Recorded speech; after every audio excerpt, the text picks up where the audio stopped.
Ma'am. At CBS 12, one of our reporters, they uncovered errors in the COVID-19 death reports here in Palm Beach County. Because of that, the Palm Beach County Chief Medical Examiner is adding more layers of quality assurance checks to their office's COVID-19 death list.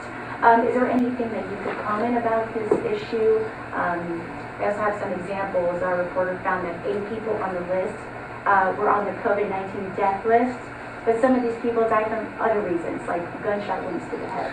I'm not terribly. The question has to do with some inaccuracies in reported labs to the state and to other government entities. I'm not familiar with the story. I've heard a little bit about it, but let me just say as a general concept, A, what we put out there and what the state puts out there, you can trust. B, it's never going to be perfect. There are millions and millions and millions of data points being entered into systems throughout the entire state of Florida. There will be mistakes made.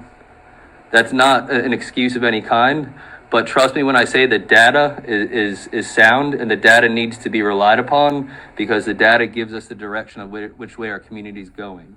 And so I can't stand up here and say it's going to be 100% perfect every time. There's thousands of labs, I assume, and there's thousands of products going into these labs that are being reported back to several entities. There will be mistakes. We need to be cognizant of them.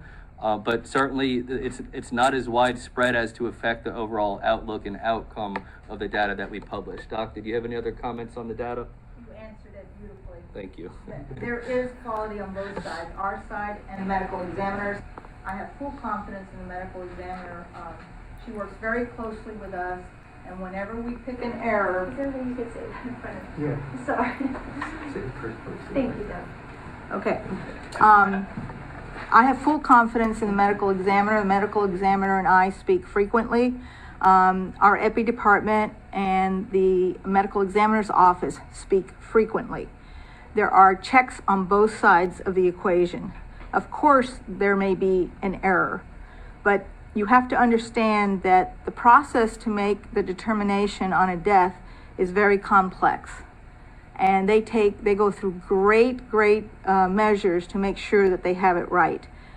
They look at the actual records of the hospital, the medical records. They look at a lot of things before they make a determination of what the cause of death is. So there are points where you could click a wrong button on the board. And if that occurs, because we're checking each other, that correction is made quite easily. So how are we going to know that this is going to happen again? How do we make sure? It does happen, it happens, but because there is quality control on both sides, the errors get picked up and they get corrected. If you read on the dashboard, it says that the numbers for death take about 2 weeks because there are changes, okay? So that's one of the things they do. They make sure they put the deaths on the day of the death. They check it, they double check it, so by the time it gets corrected, it's very common. That's been true for the life of all vital statistics. And think of all the numbers that are done. So if you find 3 or 4 or even 6, that's not going to change your general percentage of deaths or anything else. So those are just excuses that people find to create chaos and to create mistrust in the information that's out there, and that's not fair to the public, and it's not fair to the people looking at this. Yeah. Thank you. Fine. All right, anything further? Just to recap, wear your mask this weekend. Have a wonderful, safe weekend. Please wear your mask. Do the social distancing. Download the Combat COVID app, please. This jurisdiction and Miami-Dade are leading the way in technology and developing technology locally to fight and combat this pandemic. Look for the mask arriving in your mailbox. Contact us with any questions. We appreciate the community's help, and let's keep moving in the right direction. And a society that is really response is just the stability and the marathon that we're in.